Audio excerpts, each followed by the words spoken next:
Salve, salve pessoal, muito boa noite. Vamos chegando, vamos entrar nesta live, vamos bater um papo muito bacana na noite de hoje. Tá na hora, vamos lá. Muito boa noite a todos que estão chegando.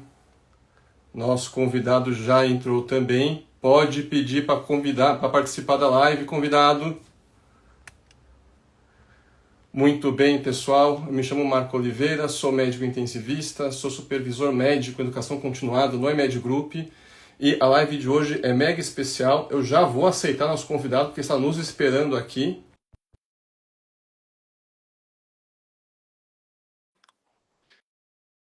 Vamos lá. Enquanto o Insta aceita a entrada dele que está aí. Muito boa noite, Renato Breia. Boa noite, Marco. Boa noite, pessoal. Tudo bem? Muito prazer em recebê-lo aqui na EMED Lives. É uma grande honra, Prazer. tá?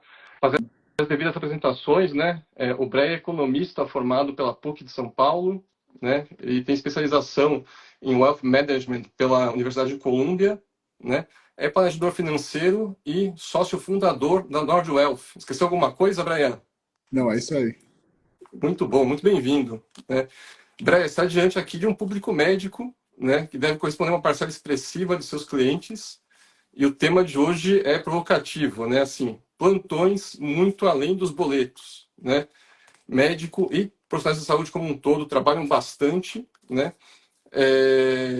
Mais de 60 horas por semana, eventualmente, e aí chega no fim do mês, vai tudo para pagar a despesa corrente e tá faltando o quê? Tá faltando pensar no futuro, certo? Sim.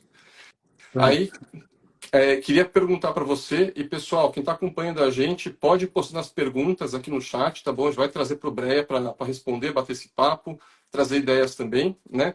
Breia, primeira coisa, assim, quais os principais desafios financeiros que, na sua opinião, os médicos enfrentam ao longo de suas carreiras?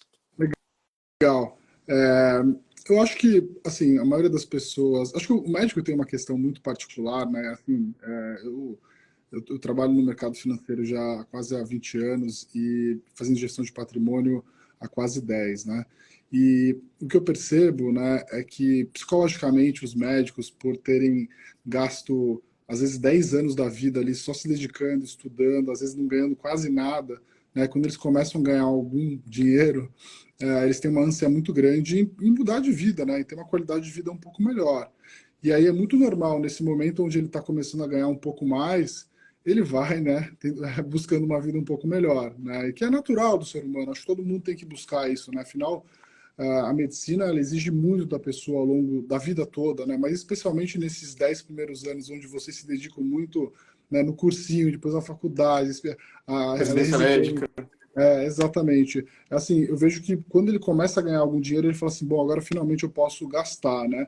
E aí é muito comum, eu acho que é um erro normal de todo mundo, não se organizar do ponto de vista de saber que para cada dinheiro que entra, né, você primeiro deveria se pagar, né? Então começa a ganhar 10, você tem que separar ali primeiro os 1.000 por mês e gastar os 9, por exemplo. Até, idealmente seria até gastar menos, né? A gente fala sempre que uma pessoa deveria se organizar para guardar em torno de 20 a 30% do patrimônio, né? E aí, quando ele começa a ganhar 15, né, ele aumenta os gastos e assim por diante. Então, eu já tive casos aqui, né, de pegar médicos que depois de 10 anos, né, então os 10 primeiros anos aí, estudando muito, trabalhando muito e ganhando pouco, depois começam a ganhar dinheiro. Os 10 anos seguintes, ele só aumentou a renda, né, às vezes rendas que foram de 10, 20, 30, até muito mais que isso, e ele conseguiu aumentar o gasto na mesma proporção, né? Então, quando passa 10 anos, depois disso, de acumulando, ganhando bem o dinheiro, ele se preocupou em trocar o carro, ele se preocupou em trocar a casa, e ele não se pagou primeiro, né? Então, acho que isso é um defeito, acho que da maioria das pessoas, mas eu vejo que, acho que psicologicamente os médicos têm essa questão de, por ter ficado muito tempo, acho que estudando e trabalhando muito, né, e depois não ter curtido a vida, enquanto no ambiente da medicina você tem as pessoas muito mais velhas que já têm carreiras e ganham muito bem, vem você passa um pouco vontade, né? Acho que deve ser um pouco a sensação de ver já um médico de carreira muito, muito rico, o cara que viaja muito, tem um carrão, um casão, acho que também tem essa questão psicológica que eu acho que pega muito, né? Eu acho que um outro ponto que eu acho que é muito importante a gente falar sobre a carreira do médico, isso eu vi de fato, assim, na pandemia, é, alguns médicos só ganham dinheiro quando trabalham, né? De fato, assim. Então, a gente tinha caso aqui de um médico que ganhava muito bem, só que ele era anestesista. E aí, quando veio a pandemia, basicamente a renda dele caiu para zero, né? E ele ficou assim durante muito tempo. As cirurgias eletivas foram suspensas naquele período e tal. Mas isso pode acontecer não por uma questão, às vezes, mercadológica ou até mesmo numa pandemia e tal. Isso pode acontecer um acidente pequeno, né? Assim, a pessoa Exatamente. pode, enfim, ter um acidente de carro, pode ter uma doença, e aí ela pode ter a sua renda interrompida a qualquer momento, que é diferente, vamos dizer assim, de um profissional médio que é CLT, né? Que se acontecer alguma coisa, ele tem uma série de resguardos pela CLT, ou até mesmo pela empresa onde ele trabalha e tudo mais. Então, assim, o médico, né, como só ganha dinheiro quando trabalha, e quando trabalha muito, né, a gente estava falando aí muito de plantão, mais do que qualquer outra profissão, ele precisa se preocupar em ter alguma reserva, tá? A gente pode entrar depois até na questão aí dos seguros, que eu vejo que é muito normal os médicos fazerem, mas eu diria que, em linhas gerais, eu acho que esses são os principais erros. Acho que até está na chamada da nossa live, só para não me alongar muito aqui, que de fato é uma vida muito, muito corrida e muito desgastante, né? Então ele vai botando a questão do acumular o patrimônio para depois, né? Então vou deixar isso aqui, depois eu vejo, porque realmente é estressante, é uma vida estressante de fato. Eu já vi até casos de alguns médicos, né, conversando com alguns profissionais aí, a questão de trabalhar às vezes no serviço público, Uhum. no setor privado, a própria desorganização em cobrar os hospitais e tudo mais, eu já vi médicos que não sabiam de fato o quanto eles ganhavam por mês e o quanto eles tinham para receber, né? Que às vezes assim, ele prestou lá um serviço para um hospital, enfim, e depois ele falou, ele não sabe exatamente se a secretária cobrou ou não. E eu já vi casos bem malucos, né? De médicos que deixaram de cobrar durante 6 meses e depois perderam aquele valor daquele plantão que ele fez. Então, assim, de fato, exige uma organização, né, da sua atividade, mas por conta de todas essas questões que eu falei, o médico, assim, de fato, ele precisa se organizar muito bem e ter uma clareza muito grande de se organizar financeiramente, começar a poupar desde cedo e saber como fazer isso, né? Isso que você comentou a respeito do médico ser essencialmente profissional liberal, em sua maioria, né? Depender do trabalho, assim, mês a mês para ter receita, né? Ter renda. Isso a gente viu bastante na pandemia mesmo. Grupo de WhatsApp da turma, pessoal vendendo carro, sabe? Assim, Sim, difícil, situação difícil mesmo. Todo mundo fechou consultório, parou cirurgia, né? E na UTI a gente pôde receber esses médicos, os UTIs aumentaram na pandemia, né? A gente pôde receber esses colegas, treiná-los para atuar em UTI e seguir o jogo, né? A sim. Tati Bramer fala aqui, né? Ainda mais pagando 10 mil por mês nas faculdades particulares. Muito difícil fazer planejamento, né? O médico às vezes sai da graduação já com um passivo educacional aí para pagar também, Sim, e aí começar a poupar fica ainda mais para frente, né? sim, sim. Esse é um ponto até que você falou, né? A gente fala, tem um conceito muito simples, né, em finanças pessoais, que é a questão da reserva de emergência. A reserva de emergência a gente calcula em gastos mensais. Então, imagina que você gasta 15, 10 mil reais por mês, então você precisa ter uma reserva de emergência de, sei lá, de 6 meses. Isso para um profissional, a gente diz que é um profissional CLT ou que tem alguma previsibilidade maior do ponto de vista de renda e tudo mais. Mas para um profissional liberal, né, eu tenho uma visão um pouco mais radical nesse sentido, tá? O empresário ou um profissional liberal, eu acho que as pessoas deveriam ter uma reserva até muito maior, tá? Eu sou empresário, né, e eu procuro ter uma reserva de mais de 2 anos, tá? Assim, obviamente, eu já poupo há muitos anos, tá? Eu comecei a poupar muito cedo, já consegui construir o meu patrimônio. Acho que para a maioria das pessoas é difícil você montar uma reserva de 2 anos, mas Uhum. assim, 6 meses para um profissional liberal, eu acho muito pouco, tá? Muito pouco. Eu tenho o caso de alguns clientes que são médicos, né, e que só ganham quando trabalham, efetivamente eles operam, né, ele fala assim, bom, a minha vida, como eu organizei mentalmente a minha vida é muito louca, porque ele fala assim, eu gosto muito de viajar. Eu gosto muito de viajar pelo menos uns 45 dias por mês. Então eu preciso me programar para eu trabalhar para poder, nos 45 dias que eu não estou trabalhando e estou gastando, né, fazer uma conta que fecha, porque assim, Uhum. diferente da maioria das pessoas que têm férias remuneradas, eu não tenho. Então assim, a conta dele é bem diferente, assim, ele para de receber e gasta muito. Então assim, ele tem todo um planejamento de juntar mais dinheiro na época de trabalho para poder tirar os 45 dias de viagens que ele gosta por ano. E para aí funciona, né? Exato. Eu acho que essa talvez fosse uma das primeiras lições que o médico, que como você comentou, né, sai termina a sua formação, que é uma formação ao longo da qual a gente ganha pouco, né, e começa a querer subir rapidamente padrão de vida, né, acho que a primeira lição é essa, né, se uma hora esse padrão de vida vai chegar, Sim, né, mas como você mesmo falou, tem que se pagar antes, né, assim, sim, tem que pensar lá para frente, né, sim. e falando em se pagar, pelo que você vê dos seus clientes, a maior parte dos médicos vai conseguir construir um patrimônio suficiente para se aposentar e manter o padrão de vida no futuro? É tudo uma questão de tempo, tá? É muito mais uma questão de tempo claro, e de disciplina, tá? Então, assim, quando você faz uma conta de independência financeira, a gente faz isso regularmente aqui com os nossos clientes, né? Basicamente, aqui a gente brinca até quando a gente fala com os nossos clientes que a gente é um médico do bolso, tá? Então, basicamente, o cliente chega aqui para a gente e fala assim, olha, eu tenho esse recurso, eu tenho essa renda, eu tenho essa capacidade de poupança e eu pretendo me aposentar em tanto tempo.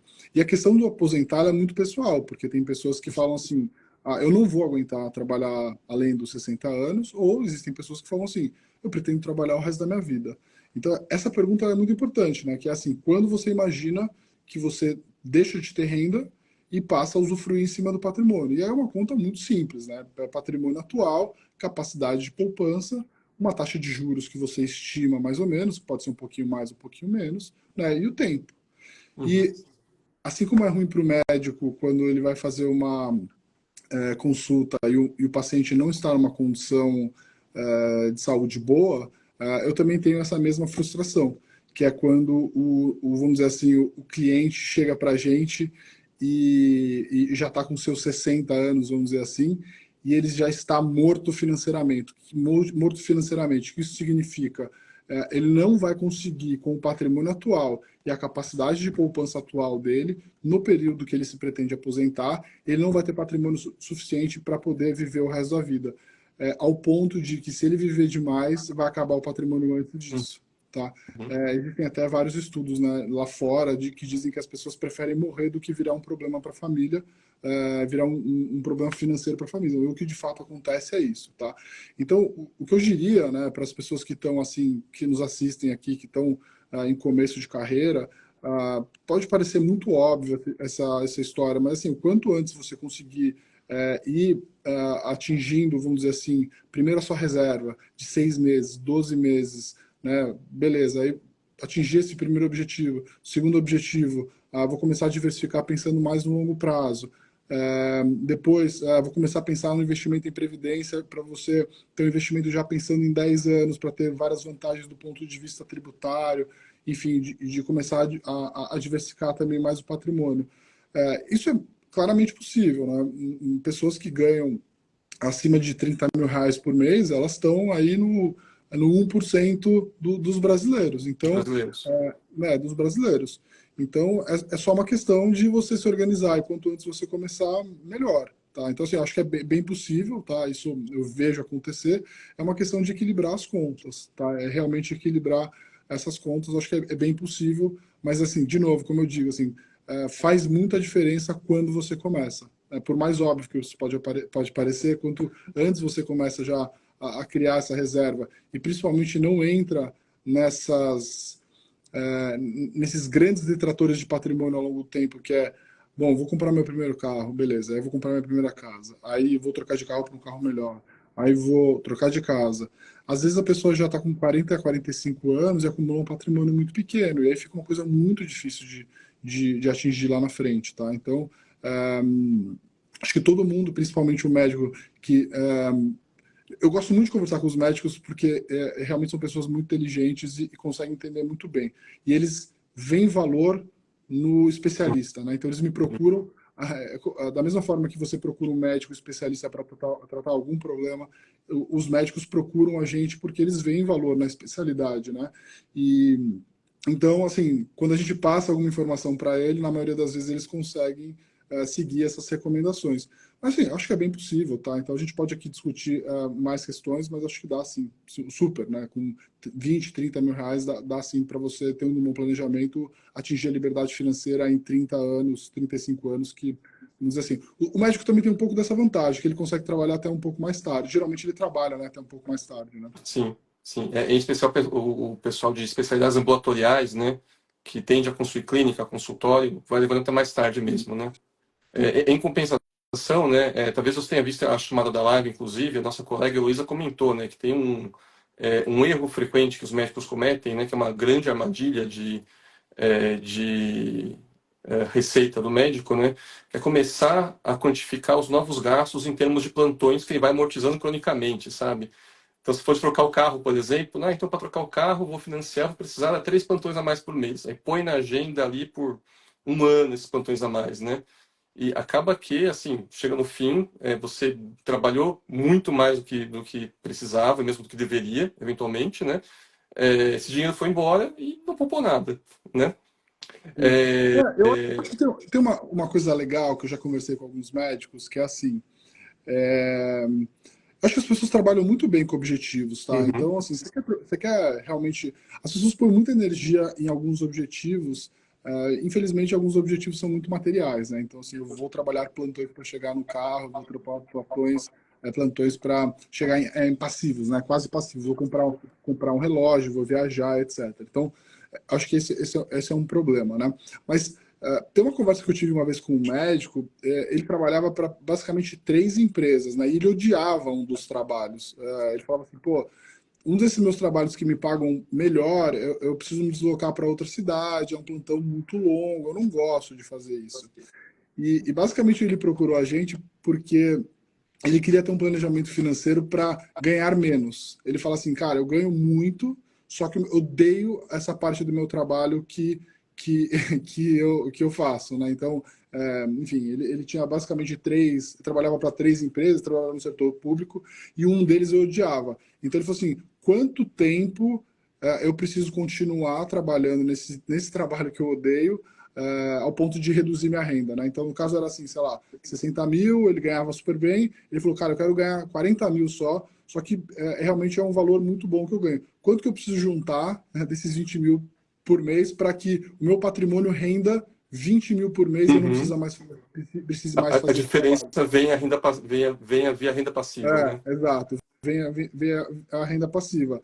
E aí, assim, a gente falou, basicamente você tem que trabalhar aí mais uns 20 meses e tal, e aí você já pode parar. E foi isso que ele fez. Então, é também um pouco de qualidade de vida. Ele falou assim, eu quero focar mais na minha clínica, talvez eu trabalhe menos, ganhe um pouquinho menos, mas eu trabalho com mais qualidade. Então tem essa questão também que eu acho que é bem relevante, para os médicos especificamente. É um bom lembrete, né, de que dinheiro é sempre um meio para alguma outra coisa, né, Breia? Dinheiro não é um fim em si só, né?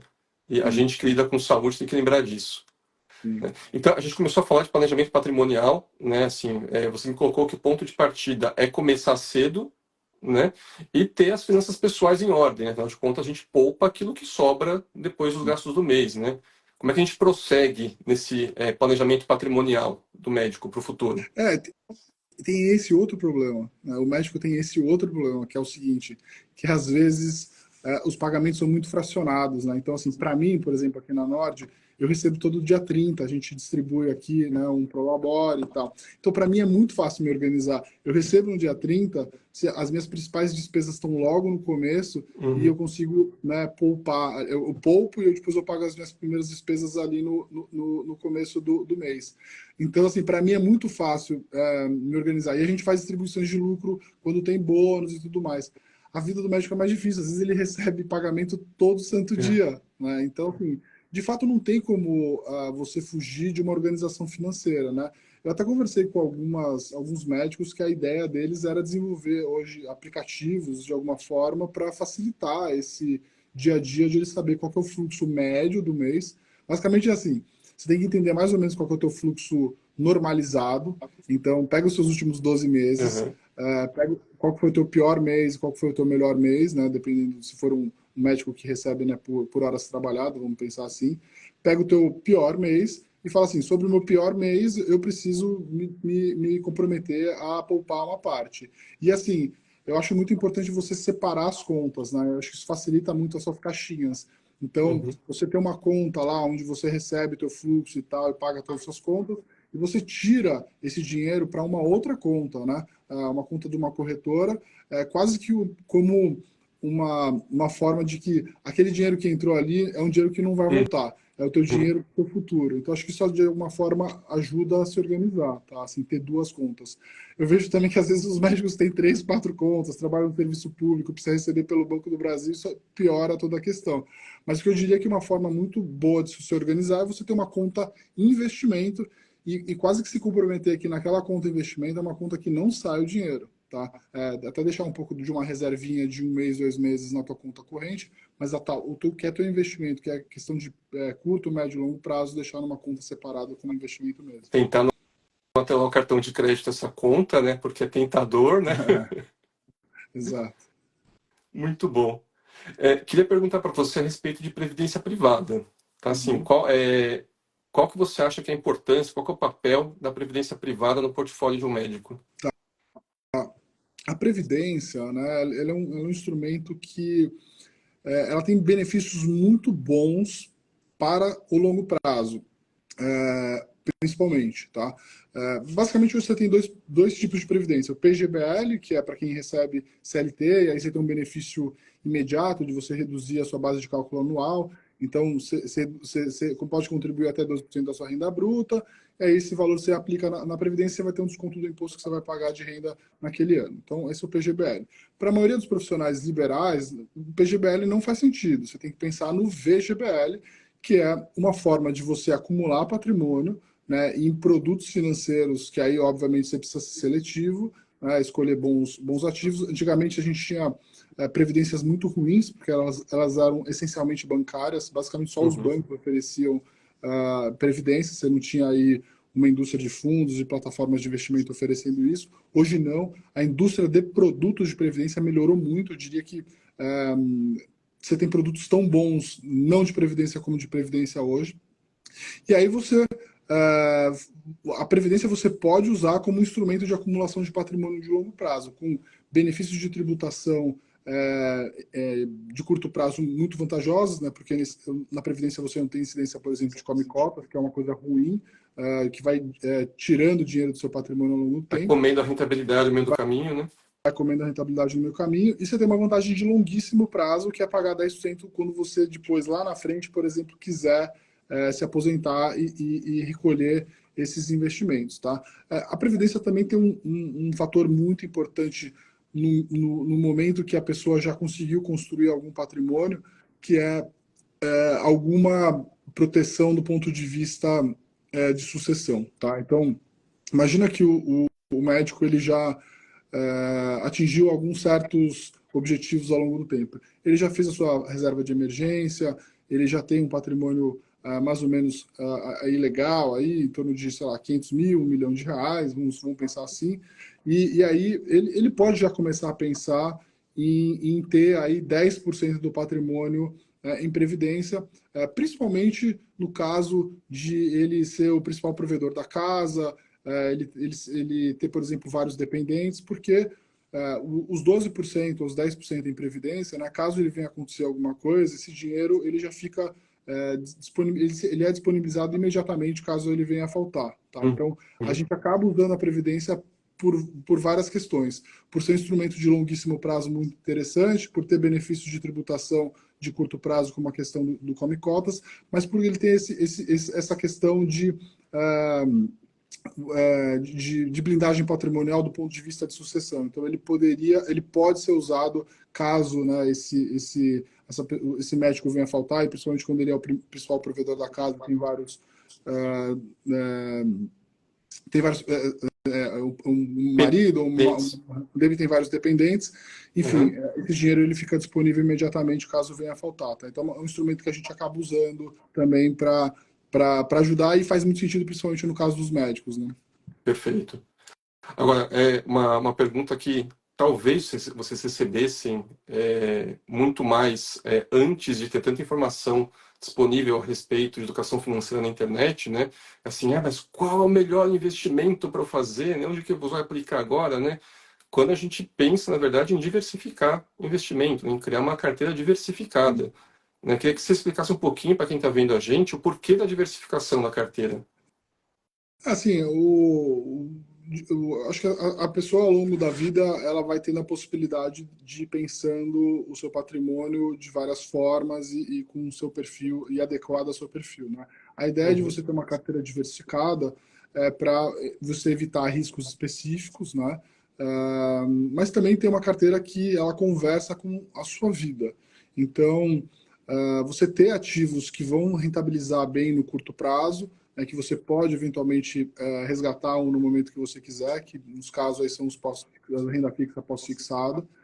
Você ter ativos na tua carteira mais de médio e longo prazo, procurando ter um pouco mais de rentabilidade, né? Seja na renda fixa pós-fixada via os isentos, seja em ativos onde você vai buscar ter um rendimento maior do que o CDI, né? Então, indexados à inflação, pré-fixados, assim.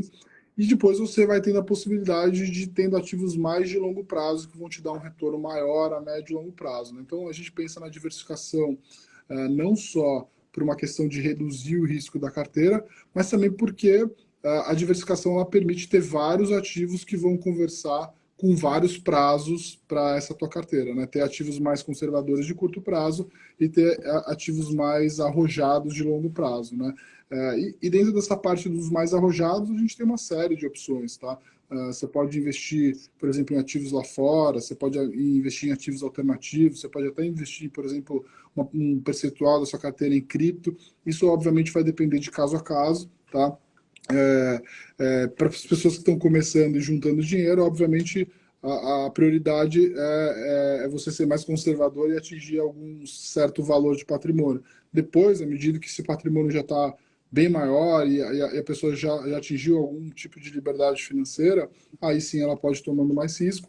E isso vai depender também ao longo da vida. Depois, no momento de vida onde ela já está pensando em preservação de patrimônio, essa carteira pode voltar a ser conservadora e depois lá no usufruto ela pode ser ainda mais conservadora. Então isso depende um pouco do ciclo de vida e também do momento da pessoa. Excelente. Tudo isso é visto de maneira individual, Sim. né? Ó, a força do hábito, eu ia falar para o paciente, né? Tudo para Mas o é cliente, paciente né? mesmo, tá? Mas O paciente mesmo. a gente trata quase os nossos clientes como pacientes e é muito legal isso, porque cada um tem sua história, né? Tem seu tem seu histórico, né? De vida, tem suas questões muito pessoais e a gente tira a radiografia aqui, faz dos clientes para saber qual que é a possibilidade dele, né? A gente brinca aqui que tem pessoas que chegam com 30 anos e falam, quero correr uma maratona. E aí fala assim, e o cara tá magrinho, tá com os exames ok, é esportista, a gente fala assim, beleza, vamos correr essa maratona junto. Já tem outros clientes que se chegarem aqui para a gente numa condição é obeso, não treina, ou seja, não tem as suas finanças bem arrumadas, Organizados. não tem um patrimônio legal, ele fala assim, bom, eu quero tomar um super risco aqui de investir no longuíssimo prazo, ele não tem essa capacidade. Então, é realmente bem parecido com o paciente mesmo. Isso mesmo. Né? Seguros. Você acha que a gente precisa mesmo ter seguro para proteção patrimonial, proteção profissional? Né? Quais? Qual a sua opinião? Legal, tá. Eu acho que sim, essa é a minha primeira resposta. Sabe? O médico, principalmente em começo de carreira, faz todo sentido ter um seguro de vida. Então, essa é a minha primeira resposta, é sim. Agora, o problema é que a maioria dos médicos contratam esses seguros Prudential, MetLife da vida da forma completamente errada, tá? A gente pega coisas aqui muito ruins. Qual que é a ideia do seguro de vida? É você, no momento que ainda não construiu o patrimônio, né, ter uma cobertura que vai te dar algum tipo de garantia, seja para sua família, enfim, para as pessoas que você às vezes enfim, principalmente naquele caso onde você é o principal provedor da casa, né? Então, faz sentido, durante um período de tempo da sua vida, você pagar um prêmio para ter uma cobertura grande. Você está fazendo uma alavancagem operacional. Tá? Então, acho Uhum. que uma alavancagem patrimonial. Isso, a Patrimonial. alavancagem operacional é de empresa. Uma alavancagem patrimonial. Tá? Então, assim, faz sentido. Faz sentido também porque tem aquelas questões que a gente falou. O médico só ganha dinheiro quando trabalha. Pode acontecer alguma coisa, né? Enfim, ele tem algum tipo de acidente, ele tem algum tipo de problema de saúde. Imagina, é um médico que vive do trabalho com as mãos, ele quebra o dedo, ou enfim, tem algum problema mais grave, isso pode de alguma forma afetar muito a renda dele durante algum tempo. Então tem Pode até eventualmente seguros, aposentá-lo, inclusive, né? exato. Então tem seguros até bem específicos de algum tipo de invalidez, né, relacionada à atividade profissional. Até mesmo seguros de responsabilidade civil também, que é uma questão importante. A minha grande crítica em relação aos seguros de vida, né, é que se o médico ele tem um patrimônio que vai crescendo ao longo do tempo, à medida que esse patrimônio vai crescendo, vai diminuindo essa necessidade de ele ter esse seguro. O que eu vejo é que as pessoas contratam no momento que faz sentido, depois o corretor de seguros vai lá e fala assim, não, agora que você já tem um patrimônio gigante, agora faz sentido você ter outro. Então vamos fazer dois, vamos fazer três. E aí você vê, o cara tá pagando às vezes 4, 5 mil reais de prêmio de seguro, sendo que ele não precisa mais. Ah, vamos fazer um para a vida toda. Ah, vamos fazer um resgatável. Uhum. Porque as seguradoras, obviamente, criaram vários produtos justamente para ter uma boa resposta para quando o cara não precisa mais. De fato, a partir de um certo patrimônio, a partir de um certo patrimônio que ele já atingiu, não faz muito mais sentido você ficar gastando 800, 1.000, 2.000, 3.000 reais, tá? Então, é uma questão muito de momento de vida e do tamanho do seu patrimônio, tá? Então, e as seguradoras são muito bem treinadas para poder responder todas as objeções para que quase que você fique pagando um prêmio de seguro a vida toda, mesmo quando você já não mais precisa, tá? E sai É o caro. produto deles, né? Exato. São, assim, são os profissionais do mercado financeiro mais bem treinados, tá? O cara consegue vender seguro para uma senhora ou um senhor de 80, 90 anos, sendo que ele já nem precisa mais, né? Então tem que tomar Uhum. bastante cuidado. E aí, você citou brevemente o seguro de responsabilidade civil, né? Uhum. Um seguro que vai eventualmente cobrir processos por erros de saúde, né? Reais ou não, viu, pessoal? Às vezes, o médico está dentro de uma instituição hospitalar, ele está dentro de uma cadeia, de um processo de cuidados, né? Acontece um evento com o paciente, isso é judicializado, e aí o médico entra no bolo aí do processo, né? Então, pensar com calma, né? Isso aí. Enfim, eu só recomendo que as pessoas tomem bastante cuidado, entendam que o seguro ele te dá uma alavancagem patrimonial durante algum período da sua vida.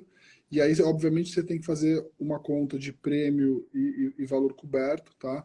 A gente aqui tem até uma corretora de seguros, se alguém quiser depois consultar a gente, se estiver pagando prêmios aí muito altos e está desconfortável com o valor, vale a pena consultar. A gente já fez algumas consultas aqui de clientes que pagavam valores muito altos, até mesmo tinham dois seguros ao mesmo tempo, sempre que não tinha a menor necessidade. Isso aí. Você também mencionou brevemente, né, a possibilidade de investimento no exterior, né, que é algo que, assim, para o investidor médio era pouquíssimo disponível 5, 10 anos atrás, e hoje está na crista da onda, né? Qual que é o papel de uma carteira no exterior, dolarizada, dentro de uma carteira previdenciária? E qual a maneira de fazer? Existem várias formas de fazer esse investimento. Eu diria que dentro de cumprir vários objetivos da sua vida, talvez esse seja um objetivo mais para frente, né? A primeira pessoa precisa atingir um certo patrimônio, enfim, principalmente o médico. Eu acho que um objetivo muito legal que eu acho que os médicos podem tentar fazer é aquilo que eu falei lá, assim, é, qual que é o tamanho do patrimônio que você precisa juntar para evitar que você faça os trabalhos que você não gosta hoje, né? Que te Uhum. demandam muito tempo e que são muito duros, né? Então acho que essa poderia ser uma meta ao invés de quantos boletos quantos plantões eu Plantões eu preciso fazer preciso para dar. pagar, para fazer um valor. Acho que tem que ser isso ao contrário. Quantos plantões eu não preciso, quantos plantões eu preciso trabalhar para ir juntando dinheiro desses plantões para não ter mais que fazer esse plantão? Acho que essa é uma boa métrica que os médicos podiam utilizar, né? Mas assim, a alocação em investimento internacional, ela faz sentido, acho que para todo mundo, e acho que isso vai depender um pouco do momento de vida. A gente aqui costuma recomendar que as pessoas invistam entre 5 até 30% do dinheiro lá fora, tá? Alguns casos específicos, os clientes acabam até investindo mais, mas é também naquele sentido que a gente falou anteriormente, que é o sentido de diversificação, né? Então, a gente tem um risco aqui muito grande, né? A gente não trabalha no Brasil, nosso patrimônio está no Brasil, e o mercado brasileiro de capitais, na verdade, ele é muito pequeno se comparado ao mundo, né? Então, a possibilidade de você investir lá fora é não só reduzir o teu risco Brasil de fato, o risco cambial de fato, mas também te dá a possibilidade de investir em ativos do mundo todo, né, com uma facilidade muito grande. Então, você poderia investir, por exemplo, em fundos aqui no Brasil que investem lá fora, até mesmo previdências que investem lá fora, mas você poderia ter também uma conta lá fora diretamente. Hoje isso é muito fácil, né? Você consegue abrir uma conta digital nos Estados Unidos com US$ 100 e aí começar a construir um patrimônio lá fora também, pensando, né, daqui 10, 20 anos, conseguir ter tanto um patrimônio no Brasil para se aposentar em reais no Brasil, quanto ter um patrimônio em dólares ou em euros para se aposentar lá se você quiser, né? Principalmente as pessoas que têm um pouco mais na cabeça essa vontade de eventualmente morar em outro país. Então acho que é com essa cabeça aqui que a gente pensa. Eu acho que foi o Bruce que postou hoje aquele gráfico do preço do Ibovespa em dólares nos últimos 15 anos, né? Sim, Que andou de lado para baixo, né? sim, Então, eu acho que estar exposto a outros mercados, em especial para a gente que é brasileiro, pode ser bem interessante, sim, né? sim. Voltando à nossa discussão sobre seguros, né? O Emanuele, que é coordenador médico da EMED, está perguntando para você: seguro resgatável indexado ao IPCA seria uma boa opção? Não, esse é o Não. tipo de produto que a gente não gosta, tá? É assim, cê- é, enveloparam esse produto justamente com essa chamada que parece ser muito atraente. Fala assim, olha, você está pagando um seguro, ou seja, ele te protege durante um tempo, só que lá na frente você vai poder resgatar todos esses prêmios, né? Só que assim, você não precisa. Você quer ir no McDonald's, né? A gente brinca aqui muito. Você quer ir no McDonald's comer um hambúrguer, né? Você vai comer um hambúrguer. Você não precisa comprar a batata e o combo junto. Então, esse negócio do seguro resgatável são várias coisas ao mesmo tempo. Você pode ter um seguro para, caso aconteça alguma coisa, você pagar só o preço desse seguro durante um período específico, 5 anos, 10 anos. E você pode separar o valor que você quer ter daqui 5, 10 anos, né, a parte que eles te dão como resgatável, de uma forma muito mais eficiente do que você fazer dentro desse mesmo bolo, né, desse mesmo combo. Uhum. Então, assim, a gente não gosta desse tipo de produto, tá? Na maioria das vezes você está pagando muito caro, mesmo ele sendo reajustado, né, no seguro resgatável, a gente prefere fazer isso separado. Paga o seu seguro durante um período que você acha que é razoável, e a outra parte, né, o outro valor que você tiver, que você estaria pagando junto nesse combo, você separa e faz a sua própria poupança. O que acontece na maioria das vezes é que as pessoas falam assim, ah, mas se eu não fizer assim, eu não vou fazer. Assim, aí é aquela decisão do tipo, é melhor poupar pagando caro do que não poupar? Acho que sim, né? Acho que sim. Se você não vai fazer de jeito nenhum, né? Assim, o que de fato não é a melhor forma. Você está deixando o dinheiro na mesa, tá? Uhum. Então, assim, eu prefiro separar as coisas e na maioria das vezes a gente não gosta desse tipo de produto, tá? Perfeito. E agora perguntar para você como é que a Nordwealth pode ajudar o médico nessa jornada de construção de patrimônio. Como é que o trabalho de vocês pode ajudar a gente? Legal, legal. Bom, a Nord já existe mais de 6 anos. Eu trabalho no mercado financeiro já há 18 anos, boa parte disso fazendo gestão de patrimônio. A gente montou a Nord Wealth era muito a minha vontade aqui, a nossa vontade dos sócios de gerir o patrimônio das pessoas como a gente gere o nosso próprio patrimônio, o patrimônio da nossa família. Quando a gente montou isso em 2018, em 2020, pouca gente usava esse nosso modelo, que é um modelo que a gente acredita que é o modelo mais transparente, é um modelo onde o cliente sabe exatamente quanto está pagando, e a gente tem total isenção de alocação dos seus investimentos, né? Então, hoje aqui a gente já está com mais de 3,5 bi, né? 3 bilhões e meio sob aconselhamento, são mais de 800 famílias aqui com a gente. E basicamente o que a gente faz é entender o momento das pessoas, né? Entender hoje qual a sua profissão, qual a tua capacidade de renda, qual a tua capacidade de poupança, onde que você quer chegar, né, em termos financeiros, quais são os seus sonhos, né? Então, é importante ter sonhos também, né? Quero ter minha própria casa, eu quero ter meu próprio carro e tal, mas incluir nessa conta, né, a conta de liberdade financeira. Como a gente falou aqui várias vezes, o médico ele tem questões muito específicas onde ele deveria ter uma preocupação ainda maior com a saúde financeira dele, com a liberdade financeira do futuro, por todas essas questões que a gente falou, né? Então, uma insegurança de, às vezes, não ganhar quando não trabalha, ou acontecer alguma coisa, enfim. Então, o que a Nord faz aqui justamente é tentar entender as pessoas, qual o perfil delas, qual o objetivo delas, e montar, né, um planejamento de curto, médio e longo prazo para que as pessoas atendem, para que a gente consiga atingir esses objetivos, né? Então, é muito entender onde as pessoas estão, onde elas querem chegar e ajudar, né? Como você falou, a gente quer ser o médico da vida financeira das pessoas, é estar junto com elas, tomando decisões, né? Dando às vezes algumas broncas, né? A gente precisa falar assim, olha, você não está poupando, você está fugindo do seu plano. Ou se você a tua carteira está muito arrojada para o seu perfil, a gente precisa fazer um ajuste. Então é um pouco esse trabalho, tem muito a ver com o trabalho de vocês. A gente quer ser um médico da vida financeira das pessoas, né? Aquela coisa bem tradicional que tinha, né? De médico da família, mas é mais ou menos isso. Às vezes, inclusive, frustrando, né, o paciente, né? Exato, exato, exato. E é difícil mesmo, de fato é difícil, porque existe, claro, precisa haver um alinhamento muito grande de expectativas das pessoas, né? As pessoas naturalmente gostariam de ficar rico logo, né? Com o mínimo de esforço possível, mas a gente precisa, claro, considerar todas as variáveis e educar também um pouco as pessoas, né? No médico, o médico também tem essa função de educar o paciente, né? Então a gente também tem que educar os nossos clientes aqui e mostrar para eles os caminhos para a gente atingir a tão desejada liberdade financeira. Eu estava vendo o chat aqui da nossa live, né? E reparei que ninguém perguntou a respeito de COI ainda. Então, acho que essa parte da educação está indo bem. Tá. Parece que está indo bem. Né? Tem várias oportunidades, né, hoje no mercado, tá? A gente tem olhado títulos lá fora, né, bonds lá fora pagando em dólar 5, 6, 7% em dólar.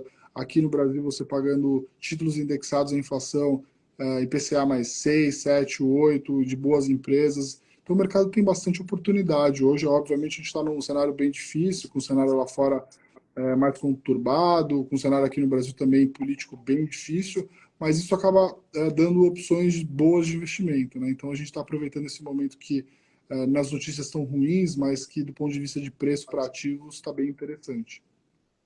Exatamente. E como é que o pessoal faz para encontrar vocês, a Nord?